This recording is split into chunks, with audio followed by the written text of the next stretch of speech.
오늘 말씀의 제목을 예수 부활하셨네 라고 하는 제목입니다. 이 제목을 가지고 또 잠시 함께 은혜를 나누고자 합니다.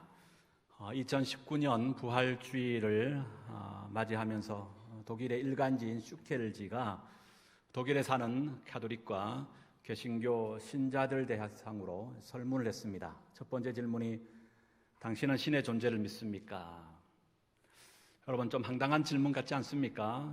다른 사람들이 아니라 교회와 성당을 다니는 이들을 대상으로 당신은 신의 존재를 믿느냐, 이 질문을 한 거예요. 제가 신학교 다닐 때 정신이 약간 이상한 청년이 신학교의 학생들에게, 신학교 안에 들어와서 학생들에게 예수 믿으라고 전도지를 전해주는 것을 제가 보았거든요. 설문이 좀 그런 뉘앙스의 의미가 있는데, 충격적인 것은요, 교회와 성당을 다니는 사람 가운데 응답한 이들 가운데 55%만 나는 신의 존재를 믿는다, 이렇게 응답했다는 거예요. 이 말은 역으로 하면 아무리 교회와 성당을 다녀도 10명 가운데 무려 4.5명은 난 하나님을 믿지 않는다는 거예요. 두 번째 질문이 신의 존재를 믿는 이들을 대상으로 그럼 당신은 예수의 부활을 믿습니까? 라고 하는 질문을 했더니 가톨릭 신자 가운데 61%는 예, 그리고 개신교인 가운데는 58%만 예, 나는 예수의 부활을 믿습니다, 이렇게 응답했다는 거예요. 이 말은 역으로 얘기하면 평균적으로 하나님을 믿지만 상대적으로 예수의 부활을 믿지 않는 이들이 전체 10명 가운데 4명이나 된다라고 하는 설문이었습니다. 여러분, 충격이지 않습니까? 더욱 경악을 금치 못하는 것은 독일이란 나라가 어떤 나라입니까? 독일은 종교개혁의 산실이요, 기독교의 본고장이기 때문에 그렇다는 거예요. 염려스러운 것은 우리나라도 이런 유럽 교회 같은 나라가 되지 않을까, 교회가 되지 않을까, 성도가 되지 않을까 염려가 된다고 하는 것이죠. 한번 따라 하십시다. 기독교는 생명의 종교요 구원의 종교입니다. 여러분 믿습니까? 그렇다면 왜 우리 기독교가 생명의 종교고 구원의 종교입니까? 그것은 다른 이유가 아닙니다. 오직 한 가지, 예수의 죽음과 부활이 있기 때문이라고 하는 거예요. 여러분, 만약에 우리 가운데 부활이 없다면 사도 바울이 말한 것처럼 우리 세상 가운데 가장 어리석고 불쌍한 자가 되고 말 것입니다. 그러나 예수께서 사망 권세 이기시고 부활하셨기 때문에 우리는 그 세상의 그 어떠한 누구보다도 가장 행복하고 가장 복받은 존재인 줄 믿습니다. 왜요? 예수님이 부활의 첫 열매가 되셨기에 우리도 사망을 이기고 예수님처럼 부활하기 때문입니다. 부활의 이 아침, 여러분 다시 한번 부활신앙으로 무장하십시다. 부활신앙으로 충만하실 수 있기를 축복합니다. 부활이 있기에 우리 기독교가 있는 것입니다. 부활이 있기에 기독교가 생명의 종교요 구원의 종교가 될 수 있는 겁니다. 오늘 본문은 바로 이 부활의 놀라운 역사의 현장으로 우리를 초청하고 있습니다. 먼저 첫 번째 1절 다시 한번 읽어볼까요? 1절입니다. 시작. 안식일이 다 지나고 안식 후 첫날이 되려는 새벽에 막달라 마리아와 다른 마리아가 무덤을 보려고 갔더니, 여기 안식 후 첫날이라고 되어 있습니다. 안식일은 유대인이 지키는 토요일을 얘기하고 있는 것이죠. 하나님께서 6일 동안 천지를 창조하시고 마지막 7일째 안식하셨습니다. 그래서 안식일은 바로 하나님의 천지 창조를 그 근간으로 두고 있습니다. 대표적인 이단 가운데 안식일을 여전히 지키고 있는 이단이 있지요. 제7일 안식일 예수 재림교입니다. 우리 강릉에도 안식교가 있습니다. 병무청 맞은편에 보면 강릉 남부교회가 밑에 작게 표지판 밑에 보면 제7일 안식일 예수 재림교라고 적혀 있습니다. 또 삼육대하, 또 안식일 재단의 학교지요. 또 식품 가운데 우리가 잘 아는 것 삼육두유도 있습니다. 다 안식일 교회에서 만든 겁니다. 특별한 경우가 아니면 우리는 이런 제품을 사용하지 않는 것이 좋습니다. 이 바로 안식일 후 첫날, 곧 일요일인 지금의 주일을 말하고 있는 거예요. 주일 새벽에 예수님의 무덤을 찾은 여인들이 있다고는 성경은 증언합니다. 그들이 누굽니까? 막달라 마리아와 다른 마리아라고 얘기합니다. 그러나 병행 구절인 다른 복음서에 보면 야고보의 어머니 마리와 그리고 요한나 살로메도 함께 이곳에 있었다라고 성경이 기록합니다. 그러니까 무슨 얘기입니까? 주일 새벽에 예수님의 무덤을 찾은 이들이 한두 사람이 아니다라고 하는 거예요. 그렇다면 중요한 것은 이 여인들은 예수님의 무덤을 왜 찾은 것입니까? 그것도 새벽 미명의 말이죠. 예수의 부활을 알고 그 부활을 직접 보고 확인하기 위함일까요? 아니었습니다. 오늘 마태복음 속에서는 이 여인들이 왜 새벽에 무덤을 찾았는지 구체적인 그 이유를 언급하고 있지 않습니다. 그러나 병행 구절인 마가복음과 누가복음에 보면 이들이 예수님께 향품을 바르기 위하여 갔다라고 기록하고 있습니다. 누가복음 24장 1절 안식 후 첫날 새벽에 여자들이 그 준비한 향품을 가지고 무덤에 가서, 여기 향품이 나오죠. 여러분, 향품, 향유 그러면 생각나는 한 여인이 있습니다. 고난주간 제3일째 되는 수요일날 옥합을 깨트려 값비싼 향유를 예수님께 부어드린 이 여인을 요한복음 속에서는 나사로의 누이 마리아라고 얘기합니다. 논란의 여지가 여전히 많이 남아있습니다만은 학자들에 따르면 그 예수님 앞에 값비싼 향유를 부어드렸던 그 여인이 오늘 안식 후 첫날 새벽에 향품을 가지고 무덤에 찾은 첫 번째 등장하는 인물 막달라 마리아와 동일한 인물일 것이라고 얘기들을 하고 있습니다. 또한 막달라 마리아, 이 여인이 예수님께 향유를 부어드렸던 그 향유와 오늘 수많은 여인들이 예수님의 시체에 발라드리기 위하여 가지고 온 향품과 동일한 것으로 보고 있습니다. 왜냐하면 당시의 향유와 향품은 부패를 방지하기 위한 방부제로 사용하는 것으로 주로 장례 용품의 하나였기 때문이라고 하는 거예요. 중요한 것은 지금 이 막달라 마리아를 비롯한 수많은 여인들이 예수님께서 부활하셨다는 믿음을 가지고 지금 이곳에 온 것이 아니라고 하는 겁니다. 죽은 자의 부활은 상상도 못할 일이었습니다. 설령 그것이 예수님이라 할지라도 부활은 절대로 일어날 수 없는 것이라고 그는 단정하고 있는 겁니다. 부활이란 단어 자체가 이들에게는 아예 없었습니다. 믿지 않았습니다. 그런데 중요한 것은 이들의 이런 믿음과 전혀 관계없이 예수님은 부활하셨습니다. 이걸 이런 예로 한번 설명할 수 있을까요? 어떤 사람이 겨울 얼음이 언 호수를 지나가려고 합니다.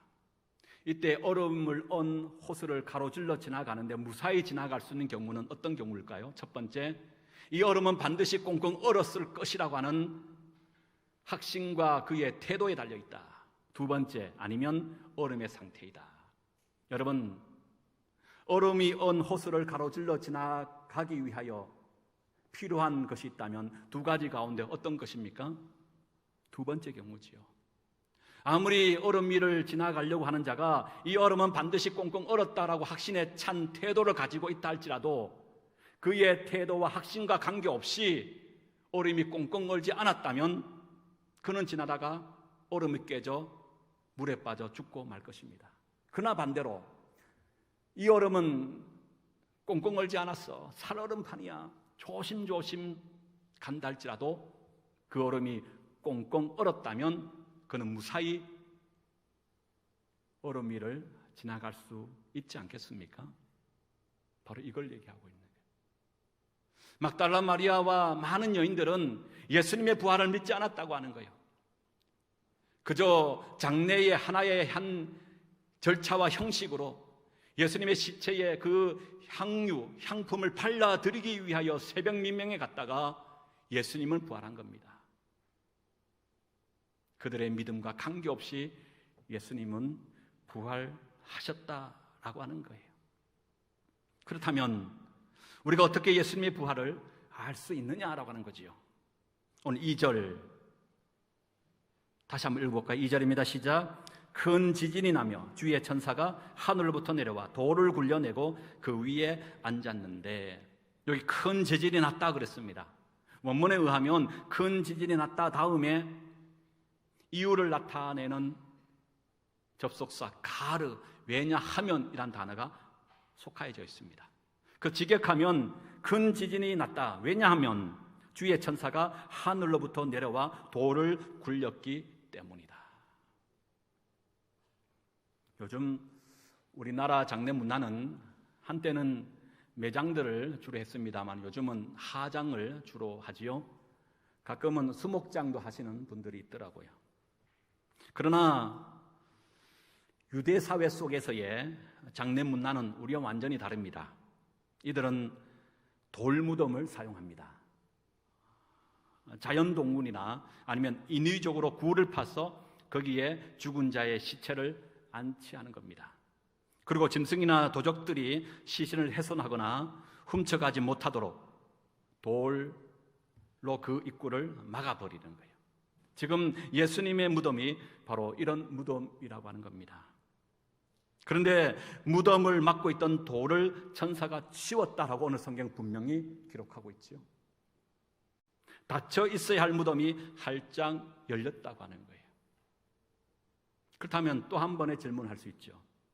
왜 천사는 막혀있던 그 돌을 치워버렸을까? 여러분 어떻게 생각하세요?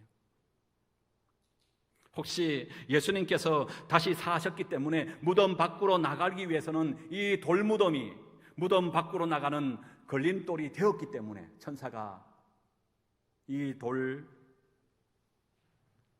치워버린 것 아닌가? 그렇게 생각하시나요? 아니더라는 거예요. 요한복음 20장에 보면 제자들이 유대인들을 두려워하여 문들을 꽁꽁 걸어 잠그고 모여 있을 때 예수님께서 그 밤에 그냥 그곳으로 나타나셨음을 보게 되는 거예요. 무슨 얘기입니까? 부활하신 예수님은 더 이상 공간의 제약을 받지 않는다고 하는 사실이에요.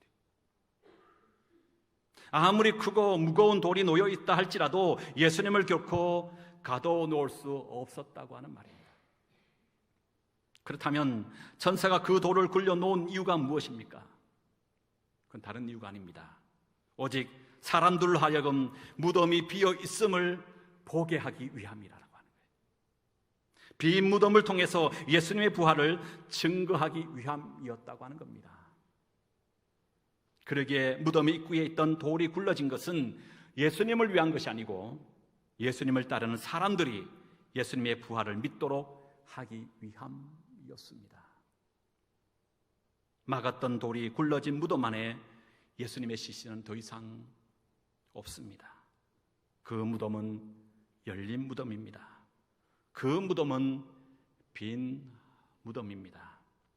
그러기에 빈 무덤이야말로 예수님이 다시 사신 것을 만천하에 드러내고 보여주는 확실한 증거인 줄로 믿습니다. 여러분, 이 세상의 모든 인간은 죽으면 한결같이 자신이 묻힐 무덤이 있습니다. 무덤이 없는 사람은 아무도 없습니다. 아무리 위대한 석가라 할지라도 공자도 다 자신이 묻힌 무덤이 있습니다. 그러나 오직 우리 주님만이 무덤이 없습니다. 아니, 무덤이 있다 하지만 그 무덤은 빈 무덤입니다. 왜요? 예수님께서 부활하셨기 때문입니다. 여러분, 이것은 여러분들이 혹시나 믿든 믿지 않았든 그것과 관계없이 예수님은 부활하셨기 때문이에요. 혹여 이 자리에 계신 분 가운데 아직까지 예수님의 부활에 대하여 반신반의하고 계신 분이 계시다면 여러분, 성령께서 주시는 그 믿음을 붙들 수 있기를 축복합니다. 우리의 믿음과 관계없이 주님은 부활하셨습니다. 마치 그 얼음 위를 걷는 이의 확신과 그 태도와 전혀 관계없이 얼음은 꽁꽁 언 것과 마찬가지로 말이지요. 그리하기에 누가 지혜롭고 누가 복받은 사람입니까?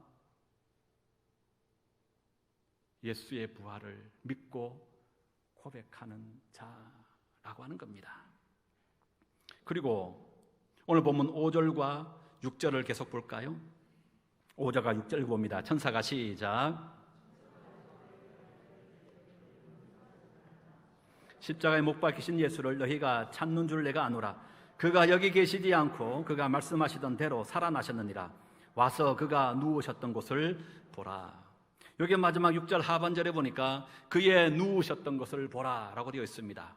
누우셨다 라고 하는 것은 시제상으로 보면 미완료 시제로 되어 있습니다.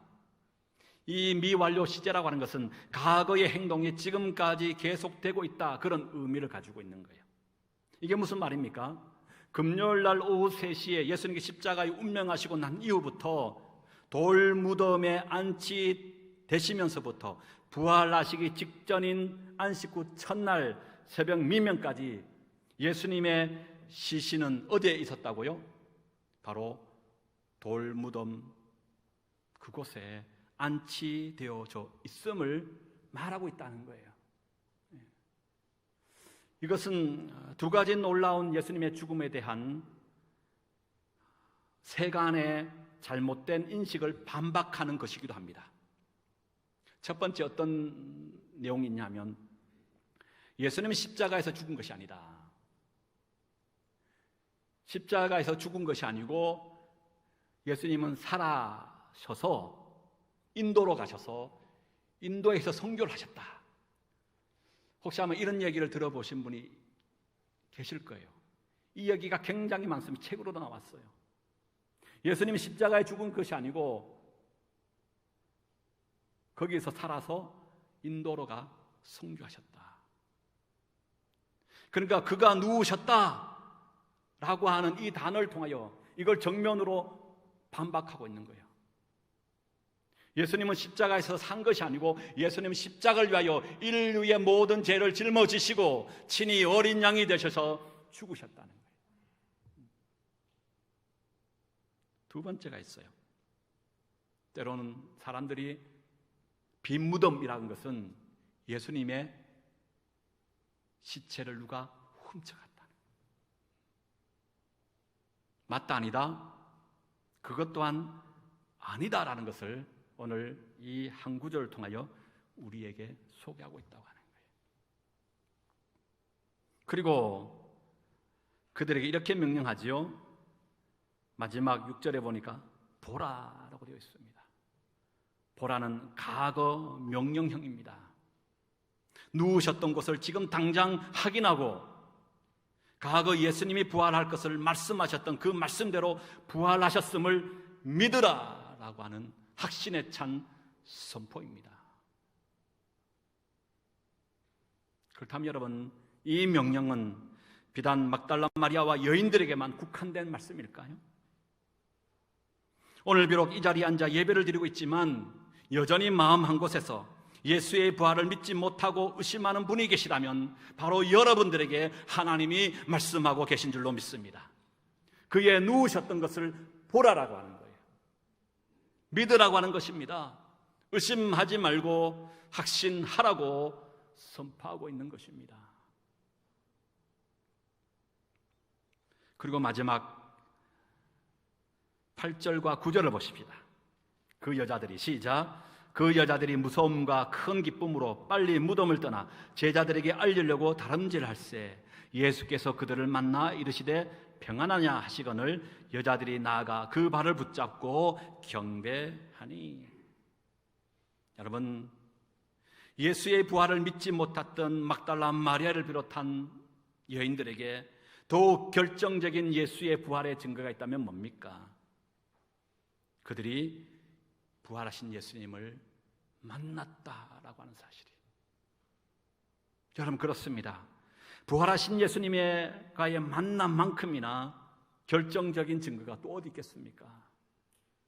부활하신 예수님의 만난 것은 여러분 비단 막달라 마리아와 지금 이 여인들만이 아닙니다. 다른 복음서에 보면 베드로를 비롯한 예수님을 따랐던 제자들에게도 예수님이 친히 부활의 몸으로 그들에게 나타나셨음을 증거하고 있습니다. 특히 의심 많은 도마에게는 친히 못자국 난 손과 창으로 찔린 옆구리를 만져보도록까지 하셨습니다. 때로는 제자들과 함께 구운 생선을 드시기도 하셨습니다. 그 외에 엠마오로 가는 두 제자에게도 승천 직전에는 500여 형제에게도 나타나셨습니다. 무엇보다 마지막 사도행전 속에서는 바울에게 만삭되지 못한 자신에게도 부활의 주님이 나타나셨다라고까지 성경은 우리에게 분명히 증언하고 계시다라고 하는 것입니다.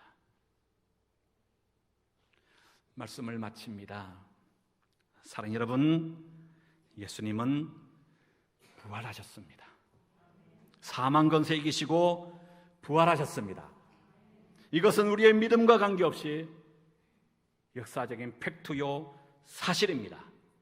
이것은 결코 호구나 꾸며낸 이야기나 설라가 아니라고 하는 거예요.